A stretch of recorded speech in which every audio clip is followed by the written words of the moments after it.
ونعوذ بالله من شرور أنفسنا وسيئات أعمالنا من يهده الله فلا مضل له ومن يضلل فلا هادي له أشهد أن لا إله إلا الله وحده لا شريك له وأشهد أن سيدنا ونبينا محمدا عبده ورسوله لا نبي بعده اللهم صل وسلم على نبينا محمد وعلى آله وصحبه ومن تبعهم بإحسان إلى يوم القيامة أما بعد فيا معشر المسلمين والمسلمات أوصيكم ونفسي بتقوى الله فقد فاز المتقون قال الله تعالى يا أيها الذين آمنوا اتقوا الله حق تقاته ولا تموتن إلا وأنتم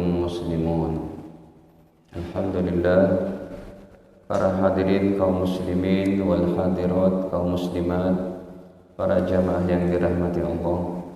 Sebelumnya marilah senantiasa kita memanjatkan puji syukur kepadanya atas segala limpahan nikmatnya kepada kita, terutama sekali nikmat iman, Islam, serta nikmat sehat afiat. Dengan bergabungnya tiga nikmat besar ini diantaranya, maka kita masih bisa melakukan daripada amal-amal terbaik, yaitu sholat subuh secara berjamaah, dan juga mengikuti kajian tematik hadis yang pada pagi ini kita temakan sesuai dengan momen yang akan berlaku, yaitu kurbanmu meninggikan derajatmu. Memang Allah Subhanahu wa ta'ala senang sekali kepada orang yang memberi dan memberi. Bahkan setiap di harta-harta hamba muslim, di situ ada hak orang lain, ada milik Allah dan Rasulnya secara pasti. Contohnya ini warga Jalan Camar ini kan memang kehidupannya menengah ke atas gitu. Kalau Anda punya harta 1 miliar, itu 25 jutanya bukan milik Anda. Kalau 25 jutanya nggak diberikan kepada Allah dan Rasulnya, bahaya. Betul nggak? Ustadz, saya nggak ada 1 miliar, 100 juta deh. 100 juta uang Anda, demi Allah, 2,5 jutanya bukan milik Anda. Betul tidak? Betul apa salah? Setiap harta umat Islam yang sudah ada kadar di atas 20 miskol emas, yaitu seharga emas 85 gram ke atas, di situ ada milik Allah dan Rasulnya 2,5%. Kalau sudah masuk 1 tahun secara pasti, ya, kalau 100 jutanya 2,5 juta. Kalau 200 juta, 5 juta. Kalau 1 M, 25 juta itu milik Allah dan Rasulnya. Kalau itu tidak dikeluarkan, itu ancaman paling berat dalam Al-Quran, masalah yang ancaman Allah di dalam neraka bagi penghuni neraka, diantaranya orang Islam yang tidak bayar zakat, berupa setrika. Disetrika jidatnya, lambungnya, punggungnya. Cuma satu aja ancaman setrikaan bagi siapa? Bagi orang yang tadi punya 1 M, 25 jutanya nggak dikeluarin itu. Ini dalilnya. Surat ke-9 surat At-Taubah pada ayat ke-35. Yauma yuhma 'alaiha fi nari jahannam fatukwa biha jibahuhum wa junubuhum wa zuhuruhum. Sambil Allah katakan, hadza ma kanastum li anfusikum fadhuqu ma kuntum taknizun. Yauma yuhma 'alaiha fi nari jahannam. Pada hari harta yang tidak dikeluarkan hak Allah dan Rasulnya dipanaskan di api neraka jahanam. Fatukwa, maka disetrika jibahuhum, jidatnya, karena nggak ngeluarin zakatnya itu. Wa junubuhum, lambungnya. Wa zuhuruhum, dan punggungnya. Sambil Allah katakan, hadza ma kanastum li anfusikum, ini loh yang kamu simpan-simpan untuk kamu. Ya, fadzuqu ma kuntum taknizun, rasakan, kata Allah. Ini berat. Ya. Jadi Bapak Ibu, setrikaan ini bukan untuk orang kafir di neraka, tapi untuk orang Islam yang masuk neraka gara-gara tidak memperhatikan hartanya. Termasuk yaitu pengeluaran harta untuk berkurban. Hanya saja begini, berkurban itu menurut ulama-ulama kita adalah memang hukumnya sunnah muakkadah.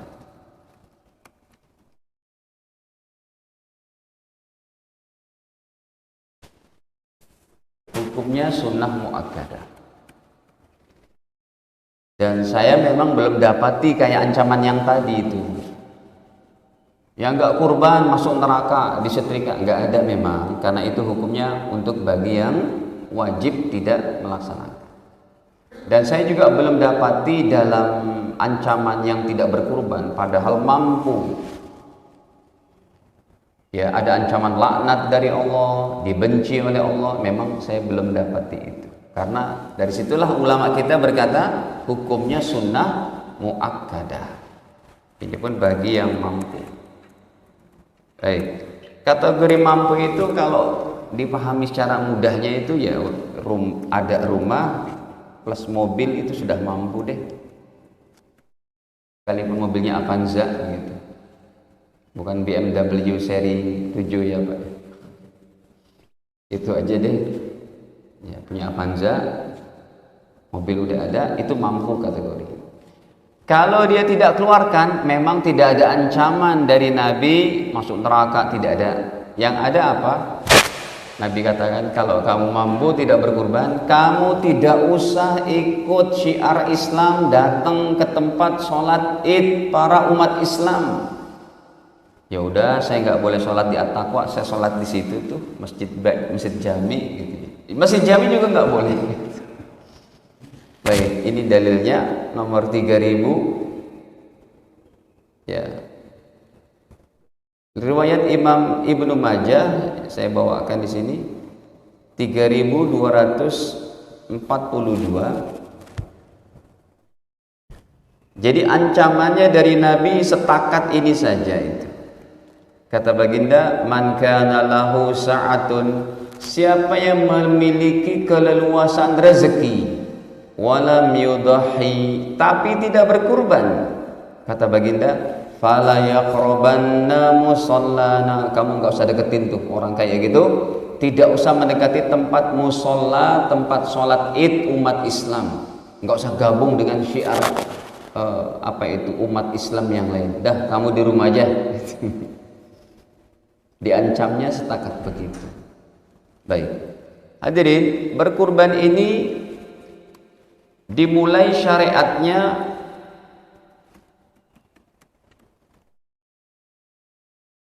tahun kedua Hijriah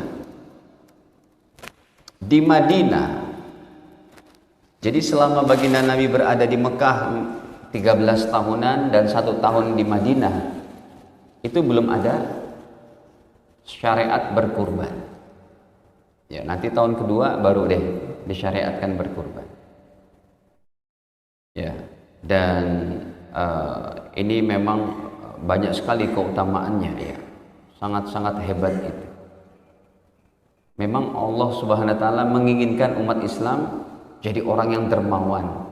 Insya Allah kalau orang dermawan, enggak julid, enggak dengki, enggak suuzon, enggak menyakiti orang lain, dari sifat dermawan ini. Makanya salah satu sifat yang ada pada Nabi Muhammad yaitu sifat dermawan. Hadirin, Keutamaannya coba sekarang kita sebutkan yang membuat tinggi derajat hamba Allah umat Islam ini. Yang pertama, bahwa kurban yang dilakukan pada tanggal 10 Zulhijjah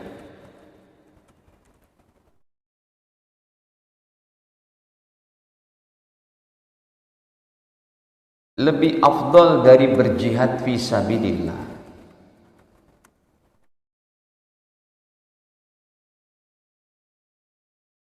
Padahal jihad itu udah perkara paling hebat.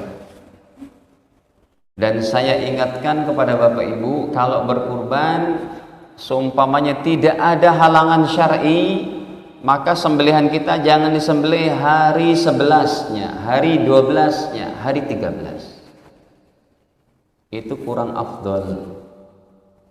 Ya. Apa contohnya halangan syar'inya? Hari raya Idul Adha terjadi banjir besar sehingga umat Islam tidak bisa berkurban saat itu. Ya udah diundur besoknya. Itu nggak apa-apa. Tapi kalau nanti ya ternyata kita nyaman-nyaman saja, ya tidak ada halangan apapun, usahakan disembelih kurban kita itu tanggal 10, karena 10 pertama Zulhijjah ini amalannya menyaingi 10 akhir Ramadan. Hebat nih Bapak Ibu. 10 akhir Ramadan itu amalnya ya paling disukai oleh Allah. Yang menyaingi apa? 10 pertama Zulhijjah. Bahkan ini Allah firmankan, kalau 10 akhir Ramadan itu ayatnya tidak langsung Allah katakan 10 akhir Ramadan, cuma diisyaratkan dengan inna anzalnahu fi lailatul qadr wa ma adraka ma lailatul qadr. Kalau ini langsung Allah firmankan dalam surat Al-Fajr surat ke-89 ayat kedua itu.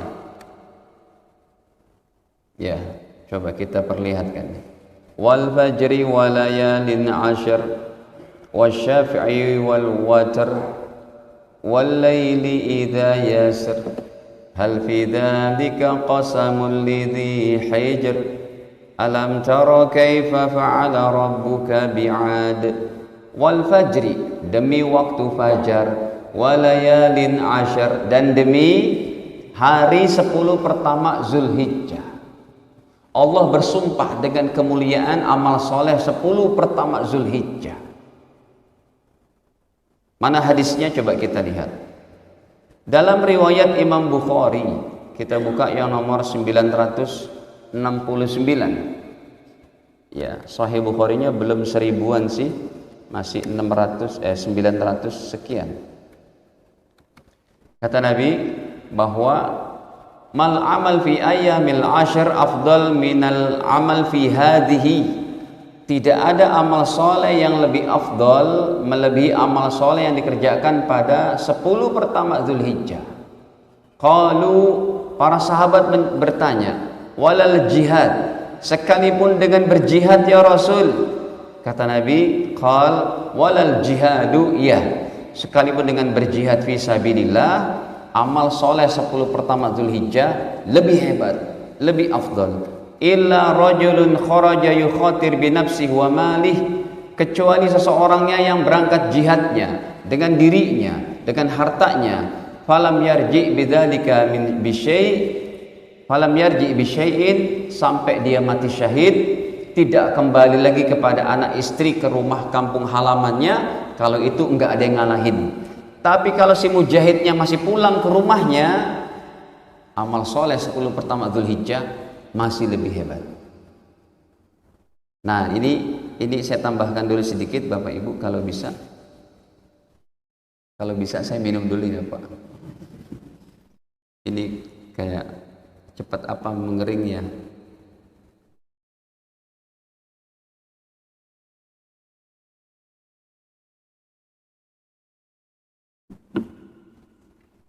Hadirin, kalau bisa Bapak Ibu, tadi sudah tuh sembelihan kita disembelih pada 10 pertama Zulhijjah. Kalau bisa Bapak Ibu puasa sunnah dari tanggal 1 Zulhijjah sampai 9. Ya, Zulhijjah. Rasulullah berpuasanya ini bukan cuma tanggal 9 saja, hari Arafah. Saya tambah lagi dikit supaya Bapak Ibu warga At-Taqwa jangan bingung. Nanti penentuan 9 Zulhijjah, ya, ikutlah kepada penentuan pemerintah dan ahli falak kita, bukan mengikut orang yang wukuf. Kalau negara yang bersampiran dengan Mekah dan Madinah, yang matla' hilal, ya, tempat terbit hilalnya sama dengan Saudi, silakan wukufnya puasa sunnahnya tanggal 9 pas orang lagi wukuf. Kalau kita ngikut Saudi, kita mendahului mereka. Kita udah mau berbuka puasa tanggal 9, mereka baru mulai wukufnya itu di padang Arafah. Bisa dipaham? Betul nggak? Kita ini puasa nih, kita mulai makan sahur tadi, sekarang lagi puasa. Yang di sana mah baru jam berapa, Pak? Baru jam 9, jam 12 gitu, atau jam 1 malam. Nanti pas kita waktu mau berbuka di sana baru jam 1 siang, baru mulai wukuf, kitanya udah selesai. Ya. Tapi kalau ada umat Islam yang ngikut kepada Saudi, monggo-monggo saja. Cuma saya mengarahkan ikut kepada penentuan negeri kita dan ahli falak dari ormas-ormas Islam yang yang punya kapabilitas dalam masalah ini. Baik. Puasa sunnah dari tanggal 1 sampai 9 Zulhijjah. Ini bagus nih. Apalagi nanti kalau ada orang yang berkata, kita kan biasanya puasanya 2 hari itu. Ya, Bapak Ibu boleh pilih. Boleh puasanya 1 sampai 9 ataupun 1, 3, 5, 7, 9 gitu kan. Boleh juga nanti puasanya saya 1 sama 9 saja deh Ustadz, silakan. Ya kan? Ada juga yang dia tanggal berapa? 8 dan 9. 8 hari apa berarti? Tarwiyah. Kalau ada orang berkata enggak ada dalil itu puasa tarwiyah, ini emang kurang jeli memperhatikan kitab fikih dan hadis para ulama. Puasa tarwiyah itu bagus. Bukan nggak dicontohkan Nabi. Nabi buat bukan cuma 8, 9. Rasul berpuasa dari tanggal 1 itu. Ini hadisnya, coba kita buka. Riwayat Imam Abu Daud. Ya. Kita buka nomornya yang 2439.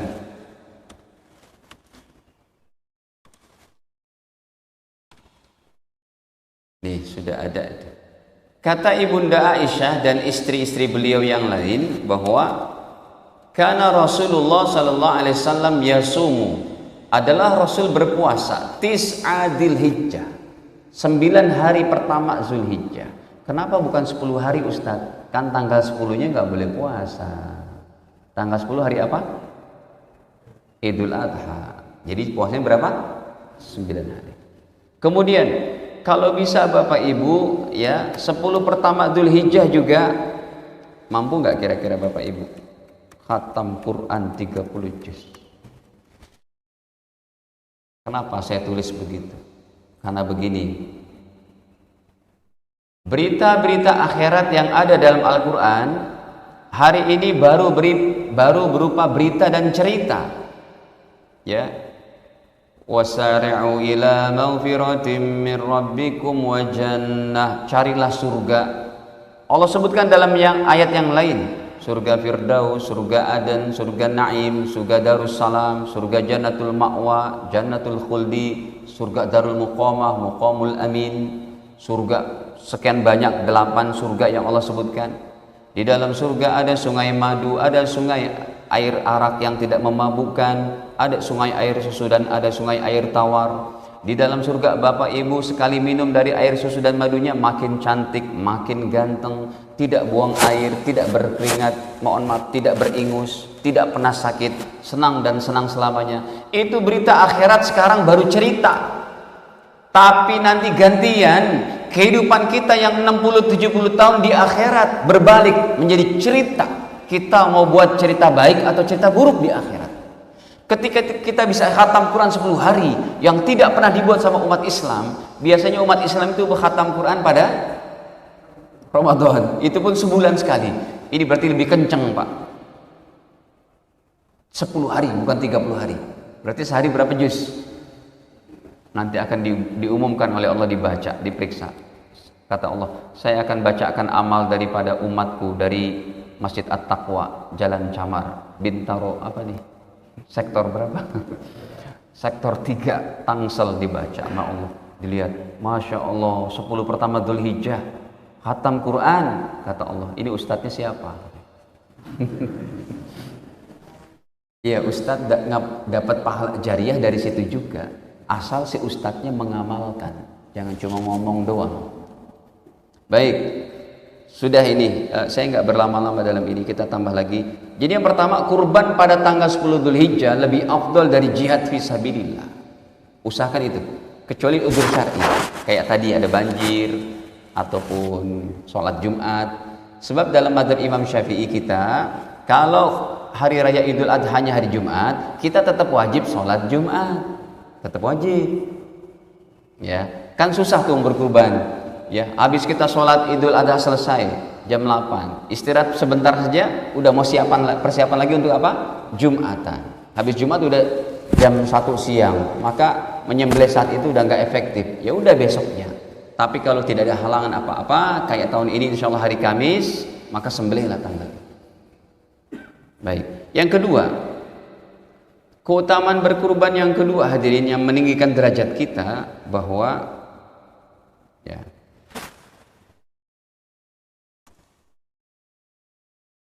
begitu cepatnya amalan kurban ini sehingga darah sebelum jatuh ke tanah, dalam hitungan per detik muncrat darahnya itu, sebelum jatuh ke tanah, kata baginda Nabi, sudah sampai kepada ridho Allah. Kita puasa, kita tahajud, kita sholat berjamaah, itu belum saya dapat di hadisnya dapat ridho Allah, dapat ridho Allah. Tapi kalau berkurban dijamin sebelum darah sampai ke tanah, dalam hitungan per detik. Sumpamanya Bapak Ibu memvideokan itu, ya, kita hewan lagi sembelih itu, Anda memvideokan sambil Allahu Akbar, terimalah. Nanti diputar ulang pakai slow motion sebentar. Ketika darah dalam hitungan jarak 0, sekian inci, Pak, sebelum jatuh ke tanah, itu sudah sampai kepada ridho Allah.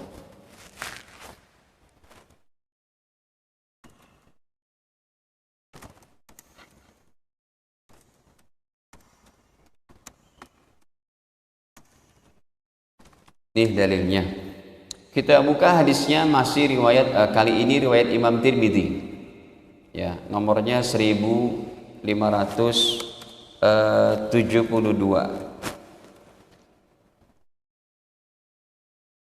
600. Ya, ini 1572. Baginda bersabda, ya, ma'amila adamiyun, tidak ada amal yang dikerjakan oleh anak Adam ataupun manusia, ahabba ilallah, yang lebih dicintai oleh Allah, min ihraqid dam, melainkan amalannya itu ada apa? Menumpahkan darah hewan kurban. Ya, makanya dalam hal ini hewan kurban yang ditumpahkan darahnya itu, yang dikurbankan lalu dibagikan kepada fakir miskin, itu adalah onta, sapi, dan kambing. Kalau ada, memang Bapak Ibu baca nih dalam kitab lebih jauh, Bapak Ibu akan dapat itu ada, boleh bebek, boleh ayam jago. Ya, itu sih tidak rojeh, tidak unggul. Yang dipahami secara sepakat 3 tadi.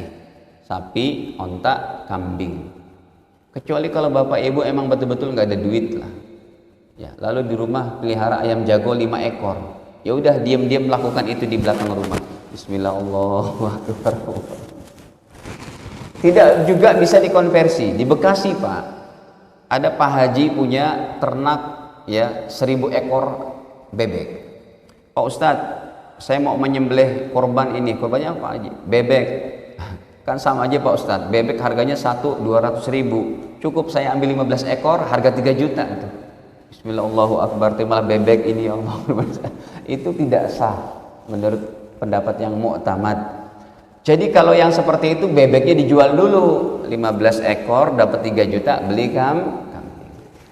Baik. Maka kata Allah Ta'ala, kata Nabi, wa inna dam la yaqa' bimakanin minallah, sesungguhnya darah sudah sampai kepada Allah qabla ay yaqa' minal ardi, sebelum jatuh ke tanah, begitu cepatnya. Fatibu biha nafsa, maka makin baiklah jiwa rohani orang-orang yang berkurban. Baik, kita sambung lagi dulu. Nomor 3-nya ya. Hadirin, keutamaan berkurban yang ketiga adalah bahwa memang ada dalilnya, itu hewan-hewan yang pernah dikurbankan akan jadi kendaraan, tapi ini hadisnya lemah. Bahkan sebagian ulama lemahnya pakai jiddan, lemah parah gitu ya. Tapi nggak apa-apa saya sebutkan, hewan jadi kendaraan. Jadi kendaraan di mana? Di jembatan Sirat. Ini jangan disebut Siratul Mustaqim ya, Sirat saja, bukan Siratul Mustaqim, karena dia jalannya tidak lurus. Ya, menanjaknya 1000 tahun, datarnya 1000 tahun, menurunnya 1000 tahun. Hewan jadi kendaraan, hewan kurban jadi kendaraan di Sirat nanti, yaitu di akhirat nanti. Kalau ini hadisnya memang ada tapi lemah. Riwayat Imam Dailami yang Nabi bersabda itu bahwa istafrihu dohayakum, perbaguslah ya, perbaguslah daripada hewan-hewan kurban kalian yang gemuk, yang putih, yang bertanduk, enggak ada cacat sedikit pun. Sebab nanti pengurus, kalau memang panitia ini mengurusi masalah kurban warga, kemudian menempatkan kambing-kambingnya itu berdekatan, lalu mereka berlaga. Sekali berlaga, yang satu kecolok matanya itu dengan tanduknya, yang satu lagi blok gitu, nggak bisa lepas, kemudian lepas pun sudah berdarah-darah. Itu yang harus menanggung kerugiannya adalah panitia itu, Pak. Ya, panitia ada berapa orang? 20 orang, patungan deh, beli satu kambing lagi yang selevel dengan yang celaka tadi, karena itu sudah tidak sah. Kalau matanya apa? Ketusuk itu, hati-hati, makanya agak berjarak. Di sini ada kurban di atap, Pak. Di mana? Halaman mana? Oh, di sini. Aman ya, aman. Artinya kambingnya tidak ini. Baik. Fa innaha matayakum, karena sesungguhnya hewan-hewan kurban adalah menjadi kendaraan-kendaraan kalian ala sirati, di jembatan nanti, yang tajamnya lebih tajam dari pedang, serta halusnya lebih halus dari satu helai rambut. Cuma ini para ulama katakan hadisnya lemah. Yang keempat, keutamaan berkurban yang keempat, hadirin ya, yang Allah tinggikan derajat seorang berkurban dengan ini, yaitu bahwa kalau ini derajatnya hasan. Bahkan benda-benda yang nggak bisa dimakan untuk ketika sudah dikurbankan dari hewan itu dihitung oleh Allah menjadi perkara-perkara yang hebat, perkara-perkara yang baik dan membanggakan. Contohnya adalah setiap tanduk ya, kulit, bulu-bulu, kuku-kuku hewan kurban ini akan dibanggakan nanti di padang mahsyar nanti.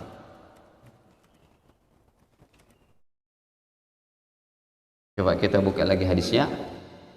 Ya, masih riwayat Imam Tirmidzi, kata baginda Nabi, wa innaha la ta'ti yaumal qiyamah, sesungguhnya hewan-hewan kurban itu akan dibanggakan nanti pada hari kiamat, akan datang pada hari kiamat orang-orang yang pernah berkurban dengan apa? Bikuruniha, dengan tanduk-tanduknya, wa asy'ariha, dengan bulu-bulunya, wa azlafiha, dengan kuku-kukunya.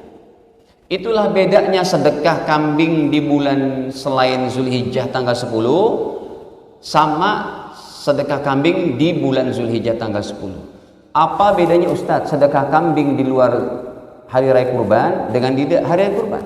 Di dalam hari raya kurban. Contoh sekarang, habis pengajian ada bapak-bapak yang sembelih kambing, udah dimasak di rumah untuk makan pagi nanti bersama jamaah.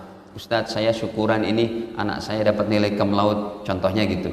Atau anak saya sukses dapat pekerjaan yang bonafit, yang bagus, yang halal. Saya mau syukuran Ustadz satu kambing.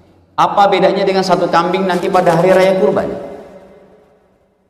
Bedanya, kambing yang disembelih sekarang ini yang disedekahkan kepada warga, ya, memberikan warga makan pagi dengan gulai kambing itu hanya dinilai dari yang bisa kita makan, jadi pahala sedekah. Tanduk, kuku, bulu-bulunya tidak dinilai. Tapi nanti pada hari raya kurban, sampai tanduk, kuku, bahkan satu bulunya menjadi satu pahala. Bapak Ibu ada yang pernah catat? Ya, sudah pernah hitung bulu kambing berapa Pak? Kerajinan banget Ustaz. Ya, kalau Anda mau silakan bernilai ibadah dalam rangka membuktikan hadis Nabi. Ya udah deh, besok saya nggak keluar sehari semalam. Ngapain? Hitung bulu kambing. Kambing aja dulu. Kalau nanti sapi tinggal kali 7 aja gitu kan. Hitung. Ada berapa juta. Nah, ini keutamaan yang selanjutnya. Jadi pahalanya begitu hebat, jangan kita sia-siakan ini. Ya, uang ada, jangan disia-siakan. Makanya umat Islam kalau nggak ikut taklim, nggak bersahabat dengan warga yang rajin ke masjid, ini khawatir nggak ngerti apa-apa dalam hartanya itu. Pak, belum lama ini datang itu pengusaha Bekasi ke rumah saya. Komplek kita kan komplek mewah tuh Pak, mepet sawah. Komplek mewah mepet sawah. Ini orang pakai apa? Dia punya Ferrari yang 8M.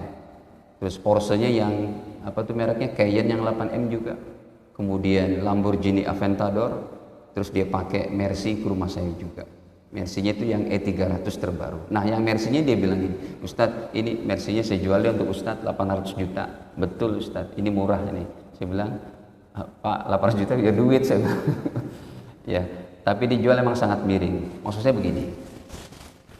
Tapi kebetulan jamaah kita ini senang haji. Saya tanya, Pak, Bapak haji tahun berapa? Belum Ustadz. Nah, ini mobil bagus-bagus kayak begitu belum haji, gitu Ustaz. Ini ada amanah dari Allah. Anda wajib. Kalau tadi berkurban, dia punya mobil bagus nih, mobilnya inilah, itulah, nggak berkurban, memang nggak dosa besar, nggak diancam dengan neraka. Tapi kalau haji, ada sunnah mampu tidak berhaji. Hati-hati kalau meninggal dalam keadaan Yahudi dan Nasrani, kata Nabi. Bahaya itu. Nah, tapi karena dia orang haji, akhirnya siap Ustaz. Dia berangkat hari ini tanggal 16. Ada jamaah kita. Baik. Yang kesian yang nggak ngaji Pak. Makanya ada orang-orang pebisnis kayak begini rajin ngaji itu harus betul-betul diarahkan ngajinya itu. Jangan nanti dia ngaji tapi ikutnya madhab Zaitun lagi, madhab Soekarno. Ini repot lagi. Di demo pun masih baca, nyanyikan syiar-syiar lagu Yahudi itu. Allahyam dan macam-macamnya. La haula wala quwwata. Baik, setiap tanduk, kulit, bulu-bulu, kuku hewan kurban akan dibanggakan. Yang nomor 5. Yang nomor 5 Bapak Ibu, setiap satu bulu dinilai satu pahala oleh Allah. Ini kalau sedekah hari ini kambing tidak dinilai begitu, kecuali kurban.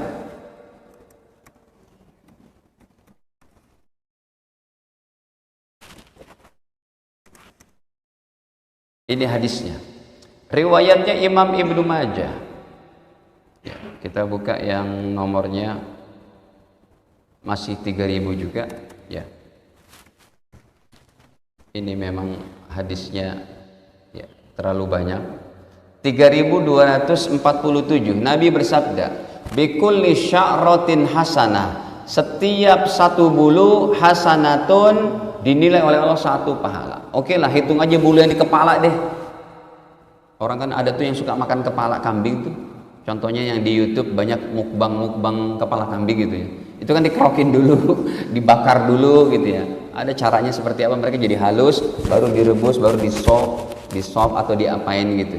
Nah hadirin, itu yang bulu kepala aja ada berapa itu? Dinilai oleh Allah satu pahala. Kemudian, wah ini waktunya nggak cukup nih. Udah isyraq belum? Belum kan? Yang keenam, apa keutamaan kurban yang keenam? Yang keenam, Allah ingin melestarikan sifat dermawan umat Islam.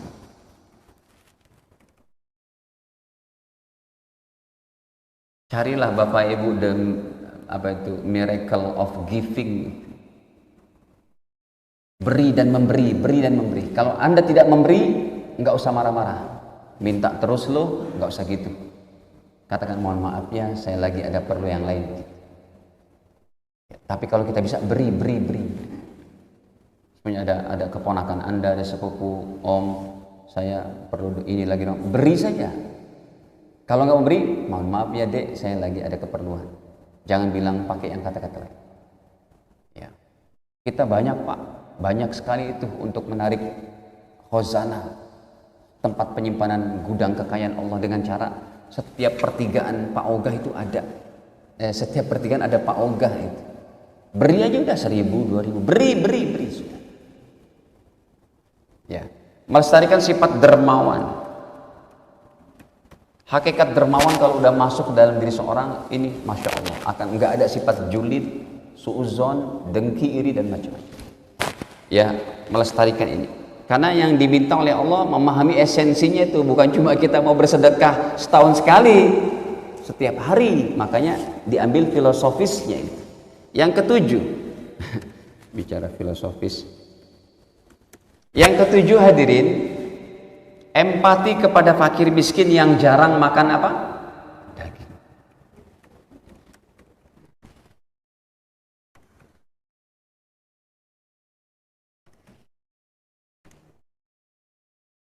Yang ke-8, lihat Pak, yang ke-8 ini kalau nggak buka kitab yang jauh-jauh, nggak ada keutamaan yang nomor 8. Yang nomor 8 apa?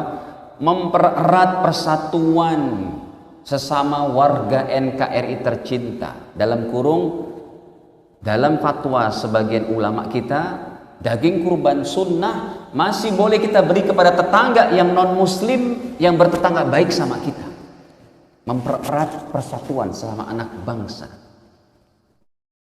Kita ini bersaudara dengan yang Kristen, Hindu, Buddha, Konghucu, itu bersaudara. Sesama anak Adam. Kali aja kita dengan berakhlak mulia kayak begitu, mereka mau login Pak. Loginnya apa? Passwordnya. Asyhadu an la ilaha illallah. Saya salut banget tuh sama Pak Yusuf Hamka itu. Pengusaha jalan tol itu. Masuk Islam, Islamnya bagus. Ya, selalu ngucapin alhamdulillah, gini gitu macam-macam. Baik. Yang nomor 8 jadi mempererat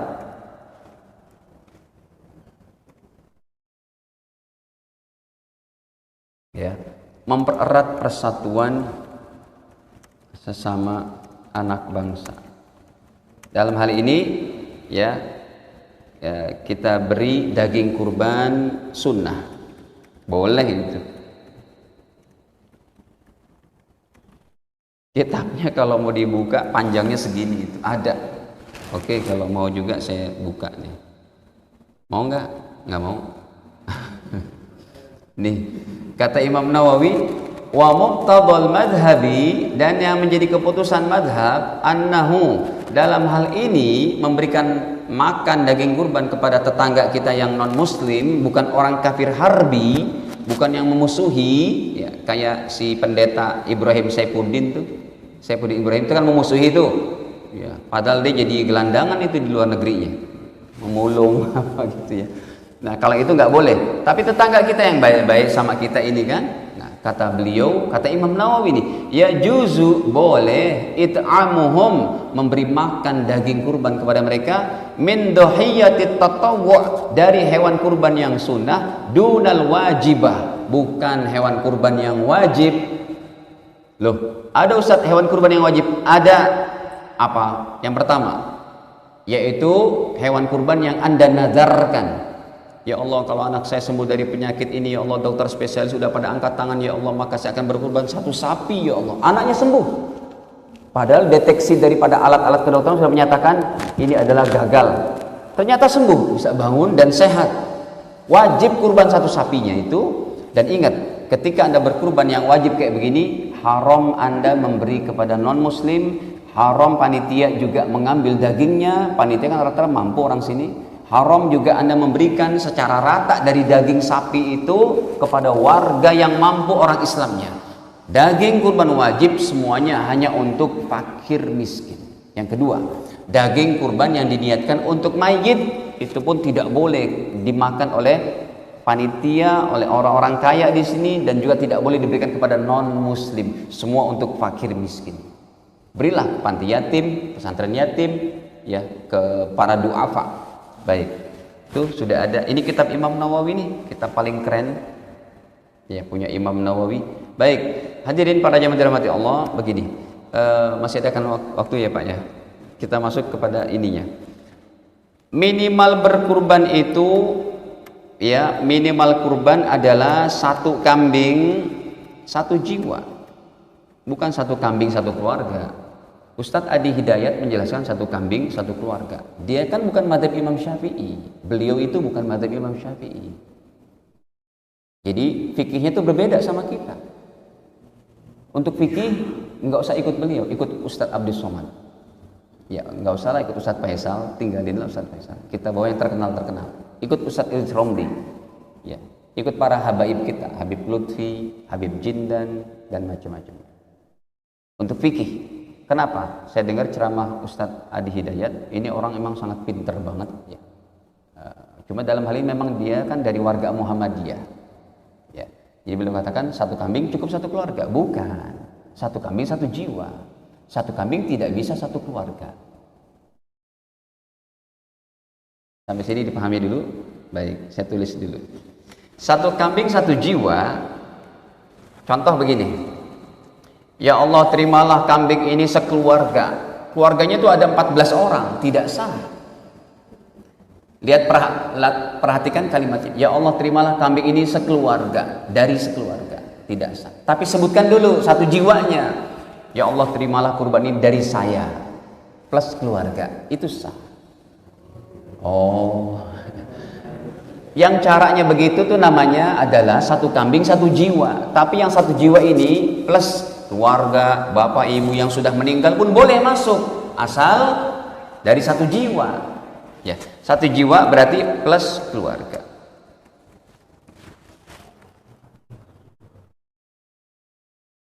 Contoh, bapak ibu, satu kambing tidak bisa sekeluarga yang jumlahnya 15, 10, 3, 4, suami istri anak 2, enggak bisa. Sebutkan satu jiwanya dulu.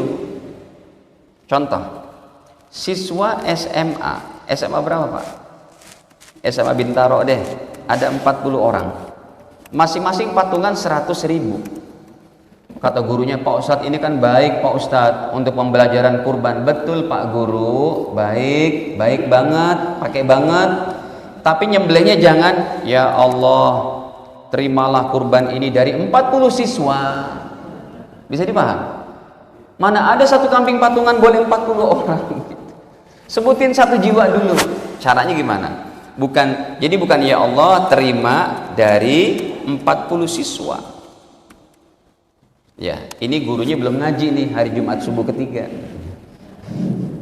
Ketika gurunya udah ngaji, nah sang guru berpikir, oh iya ini 40 kan bagus memang pembelajarannya, dapat 4 juta itu kan.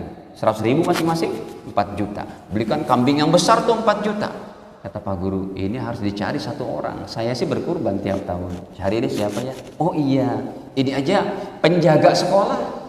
Biasanya di setiap SMA SMP itu ada yang namanya ibu kantin, pak kantin yang jaga sekolah. Betul nggak? Ya, dulu di SMA saya pun begitu. Ada bu kantin kita yang sekolah saya di SMA 40 Ancol itu kan. Itu ada bu kantin jual mie ayam, jual apa itu kacang hijau, jual bihun pakai caos itu, pakai saus yang kita makan pakai bakwan, bakwannya ngambil 5, ngakunya 2 gitu. Bukan saya itu Pak. Ada teman-teman kita reuni itu ya, reuni ke SMA gitu ya. Mana bukannya udah meninggal, yang ada siapa anaknya. Kok ngasih duit banyak pak? Ya kali-kali dulu saya makan 5, ngakunya 2. Sebagai apa? Kafarah. Baik, ya Allah terima dari 40 siswa. Enggak sah. Akhirnya Pak Guru ini orang ngerti ilmu fikih. Pak, ada Pak Guru, ini kami siswa saya pembelajaran kurban, ngumpulin 100.000 nih, ada 4 juta udah beli kambing. Ini kambing kami hadiahkan untuk Bapak, tapi juga Bapak niatkan untuk 40 siswa. Gitu. Jadi ya Allah, terimalah dari saya, kata siapa? Kata penjaga sekolah. Ya, dan 40 siswa. Ini baru keren, betul. Jadi bukan satu keluarga. Saya ingatkan kalau untuk ikut fikih bukan dengan ikut Ustadz Adi Hidayat, tapi dengan ustadz-ustadz yang semadhab dengan kita. Contohnya beliau saja tidak setuju dengan doa iftitah, baca inni wajjahtu, beliau katakan nggak ada hadisnya itu, dan lain-lain deh. Tapi tetap beliau adalah ulama hebat, ya beliau yang merusak pasaran para ustadz, karena umur 38 yang alimnya kayak gitu. Merusak pasaran gitu Pak. Pinternya tuh di atas standar. Baik, sampai hafal itu ini ayatnya. Hadirin, kemudian kalau maksimalnya berapa Ustadz? Nah ini yang penting, maksimal kurban unlimited, tidak terbatas. Ini dipahami baik-baik. Maksimal berkurban tidak terbatas. Saya kasih contoh. Ya, si A, Pak Ustadz, saya ada keluarga saya 5 jiwa, istri anak 3 dengan saya 5 jiwa. Saya hanya ada dana 1 kambing Ustadz, ya udah sembelih 1 kambing. Ya, Bismillahirrahmanirrahim, terimalah kurban dari saya dan keluarga. Itu 1 jiwa tuh, begitu sebutannya. Kemudian datang lagi si B. Ya, Pak Ustadz saya mau lebih afdol dong dari si B. Ya, harta saya adalah lebih dikit dari si B. Baik, keluarga Anda berapa? 5 jiwa juga kita buat contohnya. Baik, silakan Anda sembelih 2 kambing. Itu lebih afdol dari si A. Yang 2 kambing ini Anda boleh niatkan saya dan keluarga. Yang 1 lagi boleh diniatkan istri dan keluarga. Boleh diniatkan juga di rolling gitu ya. Kakak, anak pertama si kakak dan keluarga diniatin, si adik dan keluarga. Datang lagi si C. Pak Ustadz, saya mau lebih afdol dong dari si B, bisa enggak? Insya Allah uang saya di atas si B, harta saya itu. Baik, Anda keluarga berapa? 5 jiwa. Ya udah, kalau 5 jiwa mau lebih afdol, sembelih saja 5 kambing. Setiap 1 jiwa keluarga Anda dapat 1 kambing, 1 kambing. Anda, istri, anak pertama, anak kedua, anak ketiga. Boleh 5-5-nya disembelih di at-taqwa. Boleh 5-5-nya itu 2 di sini suami istri, yang 3 anaknya itu di tempat kuliahnya, di tempat belajarnya, di SMP-nya yang adakan kurban. Itu lebih afdol dan itu pahala yang sangat hebat. Datang si D. Pak Ustadz, saya mau lebih afdol dari si C, bisa? Bisa. Keluarga Anda berapa? Sama 5 jiwa contohnya. Potonglah 1 sapi. Ini lebih afdol. Datang lagi si F.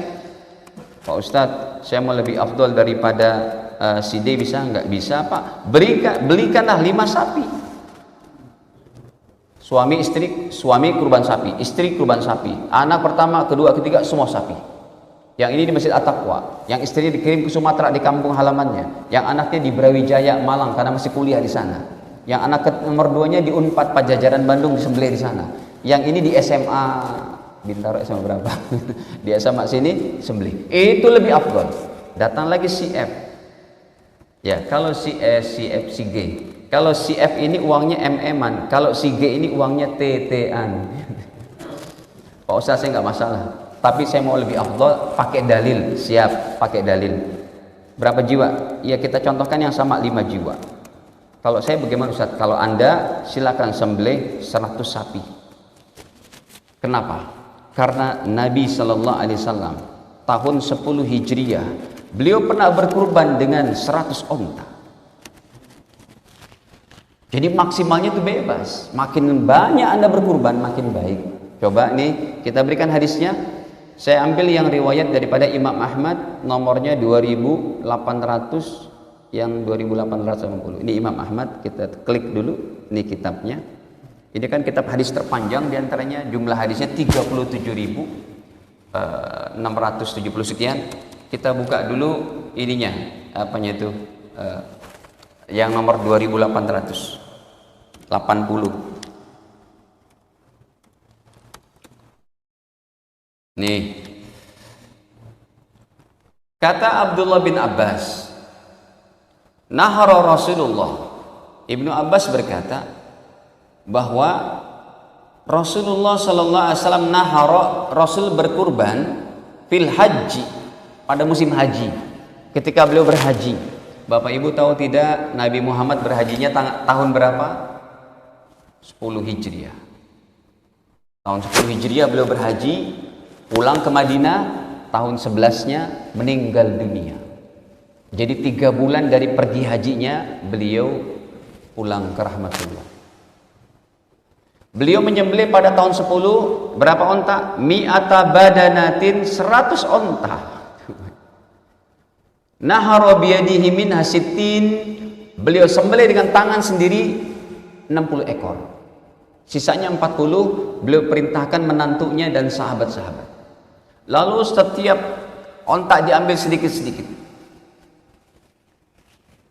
Ya, dimasak lalu Rasul memakan, mencicipinya.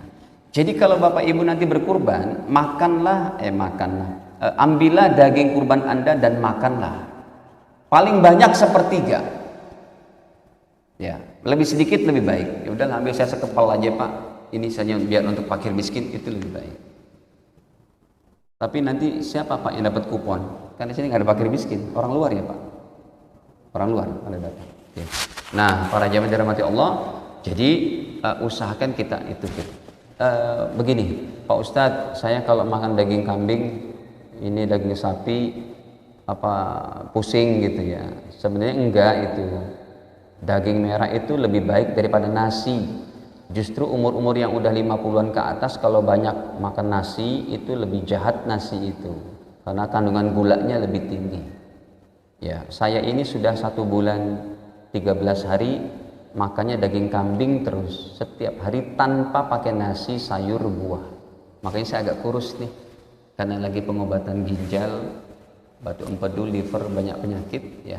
Dan kolesterol memang tinggi. Kolesterol tidak berbahaya. Yang menyebabkan penyumbatan jadi stroke itu bukan kolesterol, tapi trigliserida yang tinggi ditambah rasio dengan HDL-nya.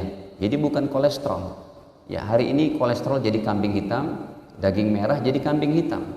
Ini saya makan udah hampir 2 bulan, enggak pusing, enggak apa, justru pusing saya hilang. Saya lagi diterapi, diobatin sama menantunya Pak Wakil Presiden almarhum Pak Sudarmono, yaitu Ibu Niken Sudarmono, di rumahnya di Pondok Indah, ke sini Pondok Indah. Ya, saya datang ke rumahnya, Pak Ustadz mau diterapi, ya. Sekarang sudah alhamdulillah trigliserida saya tadi yang hampir 300, sekarang jadi 80 normal. Asam urat normal, asam lambung normal. Ginjal saya fungsinya yang tadi tinggal 50%, sekarang sudah naik 93. Cuma ini kreatinnya tuh jadi tambah bagus. Cuma sekarang masih penghancuran batu empedu dan fatty liver itu masih dikerjakan. Makanya masih 2 bulan 3 bulan ke depan saya makannya tiap hari daging kambing, daging sapi. Enggak diolah macam-macam, cuma direbus pakai garam tanpa nasi. Tapi Anda tidak boleh mengamalkan sendiri tanpa bantuan beliau, konsultasi dengan beliau. Karena nanti ditambah dengan suplemen-suplemen seperti MCT, ya, kemudian vitamin D, kemudian ubiginol, magnesium, ada tembaga dan macam-macamnya. Ini saya bawa juga nih obat-obatnya itu suplemennya, karena sehari saya harus minum hampir 30 kapsul. Itu bukan obat, suplemen semua. Baik. Hadirin, makanya Rasul tidak kena penyakit, kenapa? Karena beliau suka makan daging kambing dan sedikit karbo. Ya, karbo sedikit. Nah, ini yang rusaknya ini kita makan nasinya sepiring mentung, daging kambing juga dimakan, itu yang berbahaya. Jadi lemak-lemaknya itu kalah. Justru pengobatan yang diinikan bunikan kepada saya itu lemak-lemak yang ada di dalam tubuh kita itu nanti menjadi pembentuk sel-sel terbaik, jadi bahan bakarnya itu. Asal tidak boleh kena karbo, glukosa, fruktosa, sukrosa dan macam-macam yang berbau karbo lah. Sayur, buah, Jadi saya nggak boleh makan buah sampai sekarang. Baik, Bapak Ibu yang dirahmati Allah, ini sekedar sharing saja. Sudah isyraq ya Pak? Ya sudah deh. Isyraq yang berapa sih? 59? Oh masih ada nih berapa menit. Silakan, ada yang mau ditanyakan dulu? 5 menit. Ya silakan Ibu.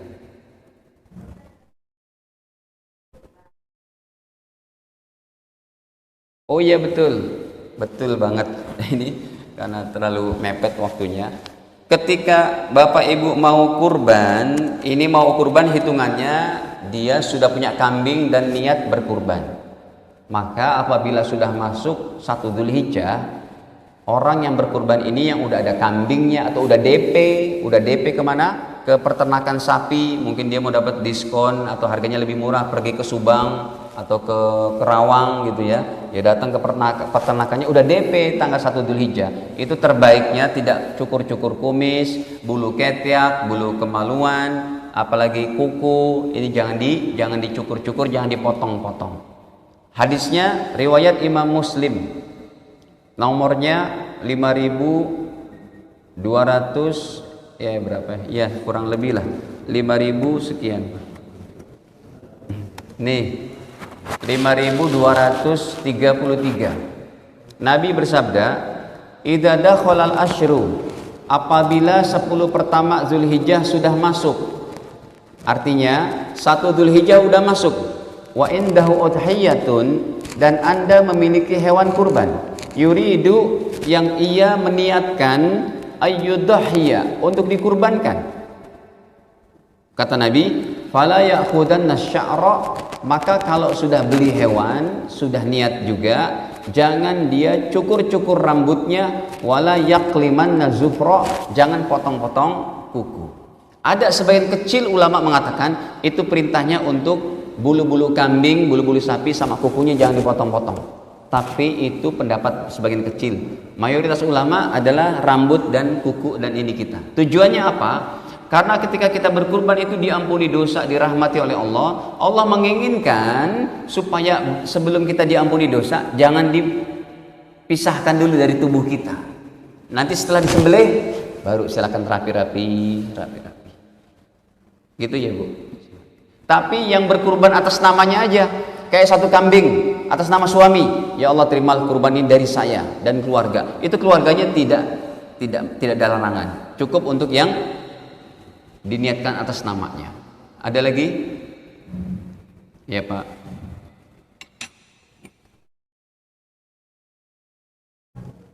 Terima kasih.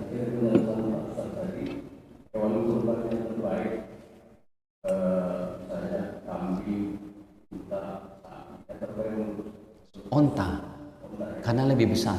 Kalau berguna tadi katanya kambingnya terlalu besar, bulunya lebih banyak. Kenapa? Bulunya lebih banyak. Iya. Terus? Yang terbanyak, terbagus menurut saya. Iya betul. Emang kenapa? Yang terbanyak kan onta Pak. Katanya tadi bulunya lebih banyak, itu semua katanya. Iya, berarti onta kan? Masalahnya apa?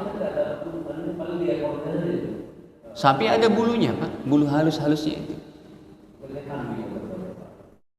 Ada sama. Sapi ada bulunya, cuma halus. Onta lebih banyak lagi.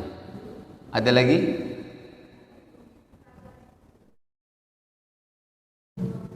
Waalaikumsalam.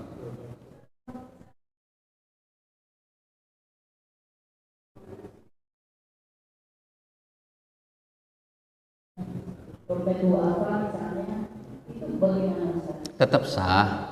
Ibu kalau mentransfer ke lembaga pengorbanan di pelosok atau yang tadi Ibu sebutkan di dompet duafa dan yang lainnya, itu tetap sah. Cuma tidak mendapatkan sunnah-sunnah mencicipi dagingnya, tidak mendapatkan sunnah-sunnah melihat langsung. Karena ibu-ibu disunahkan tuh kalau kurban atas nama Anda, pas mau dipotong hewannya jangan di rumah, saksikan sambil bertakbir berdoa. Allahu Akbar, ya Allah, terimalah kurban saya, ya Allah.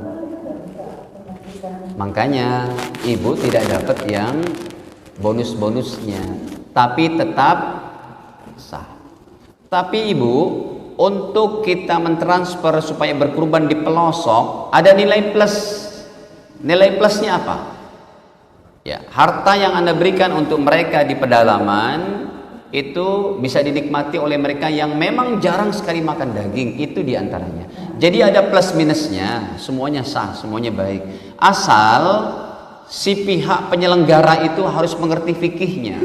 Jangan uang banyak ini 1 M ditransferan dari jamaah, wah 1 M dikurbankan tanggal 20 Dzulhijjah, itu tidak sah. Itu berdosa penyelenggaranya. Paling lambat tanggal berapa? 13 Dzulhijjah. Ada syaratnya juga. Yang kedua, kalau hewannya itu semuanya dikornet, tidak ada yang mentah dibagikan kepada fakir miskin, itu tidak sah jadi kurban. Jadi harus ada sepertiganya kasih fakir miskin yang mentah, baru nanti sisanya dikornet. Biasanya itu kornet itu nanti dibagikan kepada ibu-ibu, bapak-bapak yang mentransfer. Gitu. Itulah bedanya kurban dengan akikah. Kalau akikah sudah diapain? Dimasak dulu. Kalau kurban tidak dimasak.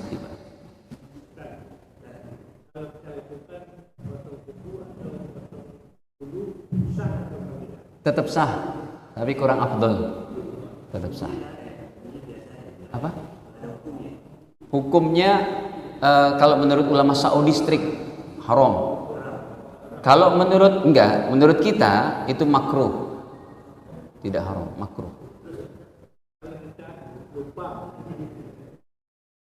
Lupa di maaf Pak. Iya, orang yang lupa di maaf. Lupa. Hadirin sebentar, ini ada penting.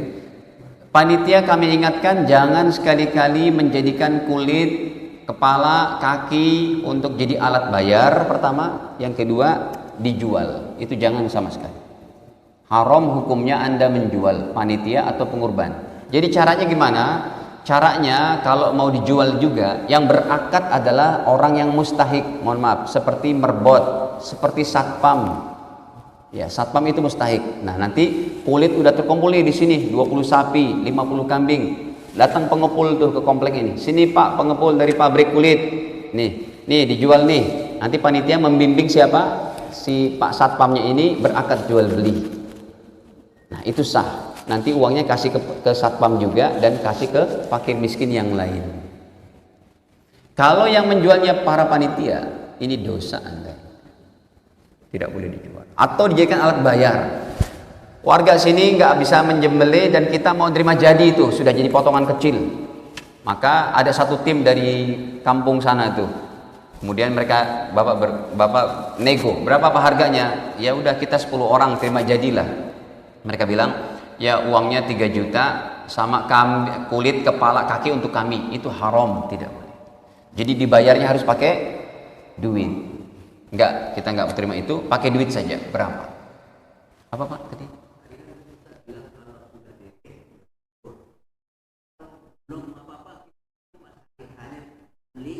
Ya udah, bebas itu. Boleh, bebas itu.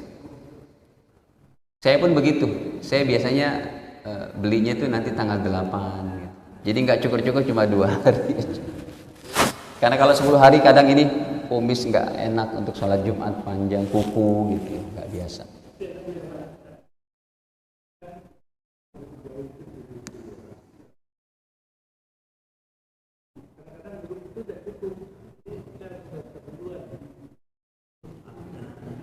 Apa?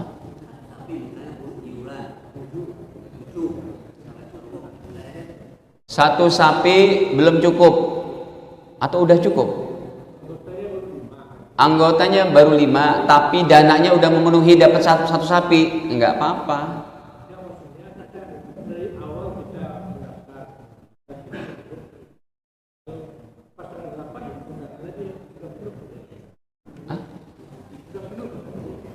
Kalau sudah penuh, yang pokoknya gini Pak, patungan sapi 7 orang, ini baru 5 orang, ya udah nggak ada yang daftar lagi begitu. Kalau dananya 5 orang ini cukup, beli dapat satu sapi 21 juta, beli saja, itu lebih afdal 5 orang. maksimalnya itu 7 orang. Lalu datang orang ke-8. Orang ke-8 ini jangan digabungin lagi. Yang ke-8 ini suruh beli kambing. Hadirin, dalam mazhab kita itu patungan sapi dengan beli satu kambing lebih afdol satu kambing sendiri. Itu dari pandangan mazhab kita. Tapi pandangan yang lain lebih afdol adalah patungan. Kenapa? Kalau dari pandangan mazhab ulama Syafi'iyah adalah satu kambing sendiri karena dia menyembahkan kepada Allah, mempersembahkan satu nyawa, satu jiwa. Tapi kalau sapi satu nyawa join 7 orang. Tapi pandangan ulama yang lain yang perlu kita pertimbangkan juga bahwa ketika kita patungan sapi itu dagingnya lebih banyak. Dianggap daging lebih banyak daripada kambing itu sendiri. Dua-duanya silakan dikerjakan. Dan ini hukumnya tidak sampai kepada yang berdosa dan macam-macam. Afdoliyah saja. Cukup hadirin. Mohon penjelasan bagi yang ingin berkorban untuk orang tua yang sudah wafat. Oh iya ini Pak, ini belum. Jadi hadirin, kurban untuk mayit ini ada 2 kategori. Ya.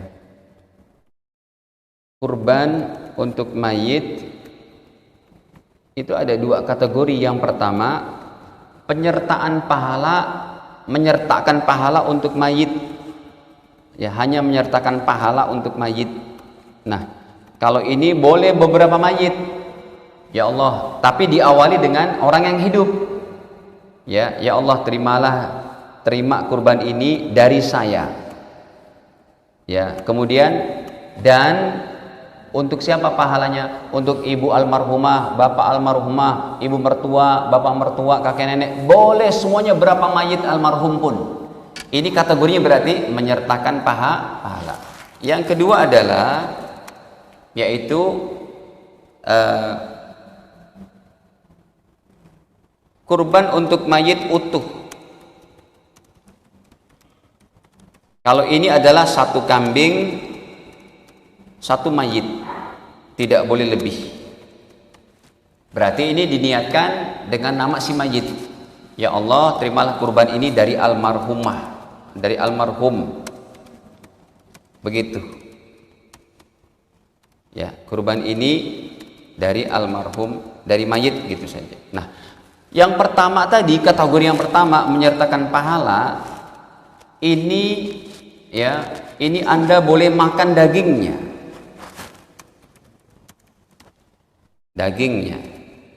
Yang kedua hadirin, kategori yang kedua ini satu kambing satu mayit atas nama mayit, maka ini Anda dan anak istri haram memakan dagingnya. Semua untuk fakir miskin dan mustahik. Ya, untuk mustahik. Dipahami baik-baik itu. Jadi kalau Anda niat satu kambing satu mayit, itu hanya untuk mustahik, fakir miskin. Tapi kalau Anda niatnya, ya Allah terimalah kurban ini dari saya, keluarga, ibu, bapak almarhumah, almarhum, itu boleh kita ikut makan. Karena itu hanya menyertakan pahala, bukan kurban satu mayit satu kambing utuh. Demikian dapat kami sampaikan, kekurangan dimaafkan. Semoga Allah Ta'ala menerima amal-amal kita di bulan Zulhijjah ini dan berkurban dengan yang terbaik. Amin ya rabbal alamin. Kita tutup dengan kafarah majlis. Subhanakallahumma bihamdik, asyhadu an la ilaha illa anta astaghfiruka wa atubu ilaik. Wassalamualaikum warahmatullahi wabarakatuh.